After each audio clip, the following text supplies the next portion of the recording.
La relación entre México y Estados Unidos siempre ha sido tensa, desde hace muchos años, desde las intervenciones, desde que Estados Unidos es Estados Unidos, desde las anexiones, toda esa historia ya la conocemos. Y tenemos una dependencia económica, tenemos una dependencia social. Muchos de nosotros tenemos parientes en Estados Unidos. Pero no olvidemos que Estados Unidos y México, a final de cuentas, son vecinos por conveniencia. ¿En qué sentido? Pues en el sentido de que México depende demasiado de Estados Unidos y Estados Unidos, aunque no lo admitan tanto, depende de México. Pues hay más negocios y la pregunta es si esos negocios deben de seguirse haciendo. Así que te invito a que le entres a la polémica. En este matrimonio de camas separadas, como lo llamo yo, esta relación entre México y Estados Unidos, es decir, es un matrimonio que pues se lleva, se soporta, aunque duermen en camas separadas. Pero ¿qué los motiva a estar juntos? Pues lo mismo que en los matrimonios de camas separadas. Muchas veces es el interés. ¿Qué tiene México que le gusta a Estados Unidos? ¿Y qué tiene Estados Unidos que le gusta a México? Pues México en esencia tiene esto, recursos naturales. Y las maneras de hacerlo, pues es a través de estos negocios abiertos. No estamos en un país donde se esté cerrando el mercado. Y esta es una señal de globalización o una señal de neoliberalismo, o cómo lo puedes calificar cuando te enteras que una agencia de Estados Unidos invertirá $632 millones en un ducto de gas natural en el sur de México. El director ejecutivo de Desarrollo Internacional de Estados Unidos detalló que la obra será hecha por una compañía que se llama Racine. Empresa, este desarrollo internacional, firmaron una carta de intención para invertir $632 millones en un ducto de gas natural desarrollado en algunos estados del sur de México.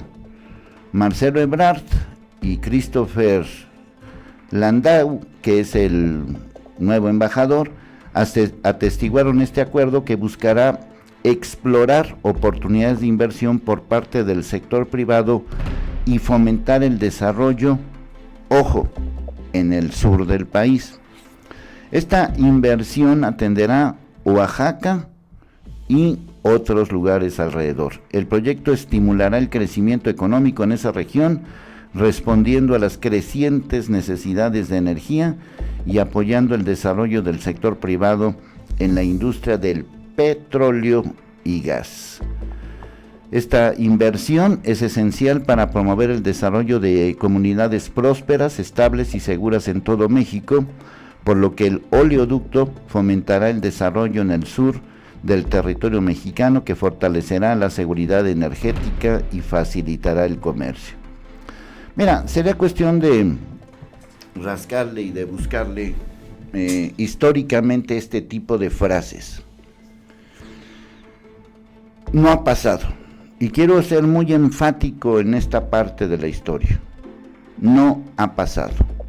El desarrollo, el negocio que tiene México con Estados Unidos no ha fortalecido al país México como tal. Ha fortalecido al país Estados Unidos y ha fortalecido a empresas en Estados Unidos. Hablando nada más de esta relación, de este matrimonio de camas separadas. Ya si nos vamos a otros países, la circunstancia es más o menos lo mismo. Este mismo discurso es el que he oído toda mi vida. ¿Cuál podría ser la diferencia entre este momento que estamos viviendo y otros momentos? Pues si lo quieren ver positivamente, será el asunto relacionado con la corrupción. Dicho sea de paso, si esta empresa no se llamaría Racini, pero se llamaría Odebrecht, o se llamaría OHL, o se llamaría veto a saber cómo, pues entonces sabemos que cuando se hacen estos negocios, de por medio hay moches y de por medio hay muchas cosas. Si uno le rasca este tipo de historias, de inversiones millonarias en México por empresas y compañías estadounidenses, te vas a encontrar con el mismo discurso de fomento al desarrollo. ¿Y dónde está ese desarrollo? Yo no veo ninguna mejora en el país México después del Tratado de Libre Comercio y ya pasaron 25 años.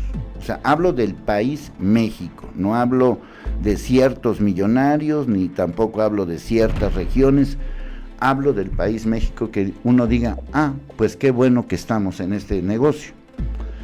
Yo, Leonardo Schwebel, no estoy en contra de la inversión, al contrario, estoy a favor de la inversión privada, estoy a favor de la inversión global.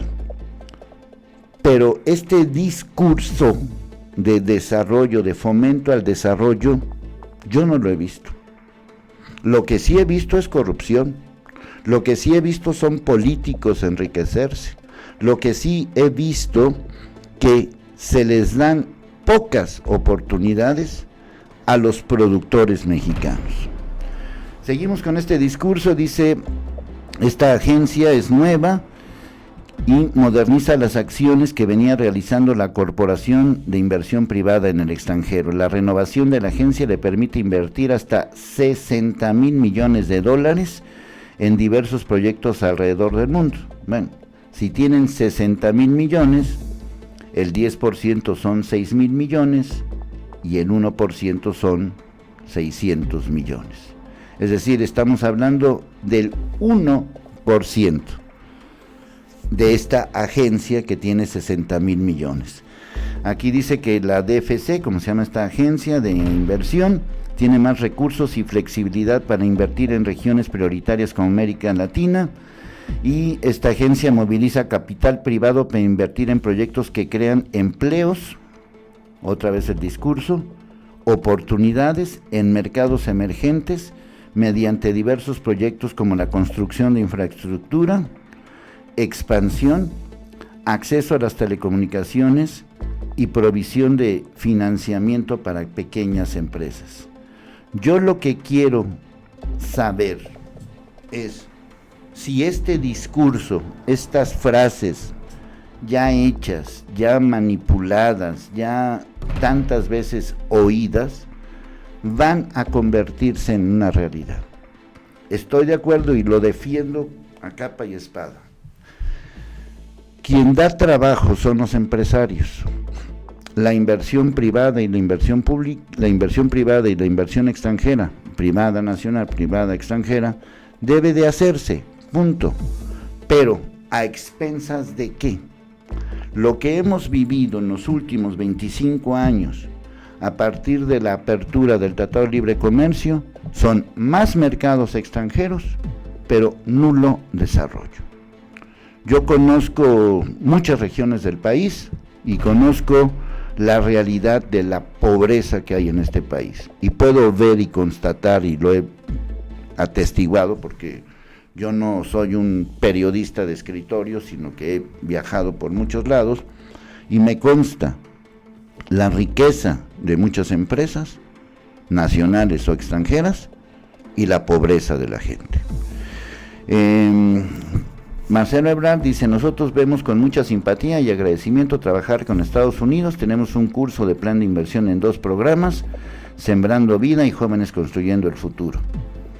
En El Salvador ya estamos apoyando directamente a los beneficiarios, etcétera, etcétera, etcétera. Sí creo y compro la idea de que este mismo discurso de desarrollo pues a la zona sur del país, que es la zona más afectada en cuanto a miseria, en cuanto a desigualdad, en cuanto a muchas cosas, requiere de una inversión extraordinaria. Con eso evitas temas de migración de extranjeros a México, pero también evitarías la migración nacional, que eso también hay que tomarlo en cuenta.